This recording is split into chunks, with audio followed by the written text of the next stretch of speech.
بسم اللہ الرحمن الرحیم. میں تھوڑا سا مقدمہ بتاتی چلوں کہ شیطان جو ہے در حقیقت وہ جیسے سب جانتے ہیں کہ وہ اللہ کی ایک اچھی مخلوق تھا، اور پھر اس کے بعد جب اسے کہا گیا سجدہ کرنے کے لیے اور ساری بات ہوئی تو اس سے گناہ ہوا اور اسے نکالا گیا. جب اسے نکالا گیا تو اس نے پروردگار عالم سے یہ کہا کہ پروردگار میں تیری سلطنت سے نکلتا ہوں، یعنی جنت سے نکلتا ہوں، لیکن جب میں تیری جنت سے نکلتا ہوں اور میں اطراف میں نظر کرتا ہوں، آگے پیچھے دیکھتا ہوں، تو مجھے کہیں پر بھی تیرے سوا کچھ نظر نہیں آتا. اگر زمین بھی ہے تو تیری ہے، اب میں جاؤں تو کہاں جاؤں؟ تو اس وقت اس نے سب سے پہلے مکان کا سوال کیا کہ میں رہوں گا کہاں پہ. تو کہا یہ گیا، جواب یہ آیا کہ جس جگہ پر بھی گناہ ہوگا وہ تیرا مکان ہوگا. تو اس نے کہا اچھا میرے لیے خوراک کیا ہوگی، میں کھاؤں گا کیا؟ تو جواب یہ آیا جو بھی غذا، جو بھی لقمہ بغیر بسم اللہ کے بنی آدم اپنے دہن میں ڈالیں گے وہ تیری خوراک ہوگی. لہٰذا بغیر بسم اللہ کی جتنی بھی خوراک ہمارے منہ میں جاتی ہے اس میں شیطان شریک ہوتا ہے.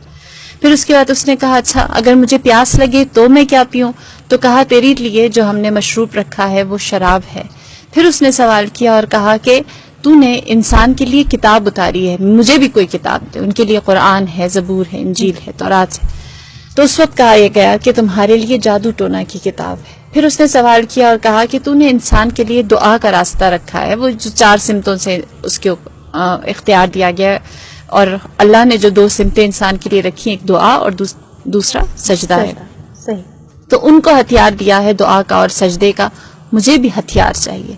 تو اس وقت یہ جواب دیا گیا کہ تمہارے لیے سب سے زیادہ مضبوط ہتھیار عورت ہے، جس کے ذریعے تم انسان کو، بنی آدم کو، اولاد آدم کو گمراہ کر سکو گے. لہٰذا اس کو بہت اختیار دے کر زمین پر بھیجا گیا. اور پھر یہ کہا گیا، جیسے ماریہ نے بھی اشارہ کیا، اس نے کہا کہ میں چاہتا ہوں خدایا میں نے تیری اتنا عرصہ عبادت کی ہے، 40,000 سال زمین پر کی، 40,000 سال آسمان پر کی، 40,000 سال پہلے آسمان پر کی، اور اسی طرح پورا لمبا سلسلہ ہے، 7 آسمانوں پر اس نے اللہ کی عبادت کی. میں نے اتنی عبادت کی، مجھے اس کی جزا کیا ملے گی؟ میں تجھ سے جزا چاہتا ہوں. تو اس وقت اس نے سوال کیا، اللہ تعالیٰ نے کہا مانگ، تو کیا مانگتا ہے؟ تو اس وقت اس نے سوال کیا اور کہا کہ پروردگار میں چاہتا ہوں تو مجھے نامرئی بنا دے، میں دکھائی نہ دوں، بنی آدم مجھے دیکھ نہ سکے. اسے نامرئی کر دیا.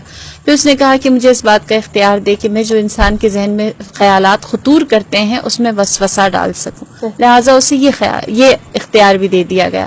پھر اس نے کہا کہ پروردگار مجھے یہ اختیار دے کہ میں انسان کے خون میں روان ہو جاؤں. بس اس سے کہا گیا تیرے اعمال کی جزا یہ ہے کہ انسان کے خون میں رواں ہو جائے. پھر اس کے بعد اس نے سوال کیا اور کہا کہ مجھے آخری اختیار یہ چاہیے ہے کہ انسان کے اوپر جب قبض روح کی جائے گی اس وقت مجھے اجازت دے کہ میں وقت آخر انسان کی قبض روح کے وقت اس پر آؤں اور اس سے وہ چیز منواؤں جو میں منوانا چاہتا ہوں. لہٰذا شیطان کو یہ اختیار بھی دیا گیا. رہی بات کہ کیوں یہ اختیار دیا گیا، وہ عبادت جو اس نے اتنا عرصہ اللہ کی تھی اس کی جزا کے طور پر. صحیح. اور اس جزا کا سب سے بڑا جو اس کو اس کی جزا ملی ہے، سب سے بڑی جزا یہ ہے کہ خدا نے اسے موت نہیں دی. وہ حی ہے نا، بالکل وہ زندگی اور موت دینے والا ہے. اس نے اس سے موت نہیں ڈالی اس کے اوپر، اس سے کہا تو زندہ ہے. بس خدا نے اپنے دشمن کے ساتھ بھی انصاف کیا ہے. اور جب شیطان کے اوپر ہم نظر کرتے ہیں، اور اگر کبھی آپ شیطان کے اوپر ریسرچ کریں، آپ دیکھیں جتنا ہم شیطان کو جانتے ہیں نا، جتنا اس کے بارے میں ہمیں اس کی ہسٹری اور اس کا ہمارے اوپر حملہ اور اٹیک کرنے کا طریقہ اور اس کی اولادیں، اور پھر اس کے بعد وہ کن انداز سے کس طرح حملہ کرتا ہے، یہ ساری چیزیں پڑھتے، اتنا زیادہ شیطان کی جتنی شناخت ہوتی ہے اتنی رحمان کی معرفت ہوتی ہے کہ خدا نے شیطان کے ساتھ کیا رحمانیت دکھائی ہے. بس اس کی سب سے بڑی وجہ یہ تھی کہ خدا رحمان و رحیم اور منصف اور انصاف کرنے والے نے اس کو اس کے اعمال کی جزا کے طور پر جو اس نے مانگا سب کچھ دے کر مسلح کر کے بھیج دیا. اور پھر پروردگار عالم نے کہا کہ اے شیطان تو عابدین کو بھی اپنے جال میں پھنسا سکے گا، تو زاہدین کو بھی، تو علماء کو بھی پھنسا سکے گا، جہاد کرنے والوں کو بھی، لیکن میرے مخلص بندے تیرے اختیار میں نہیں آئیں گے.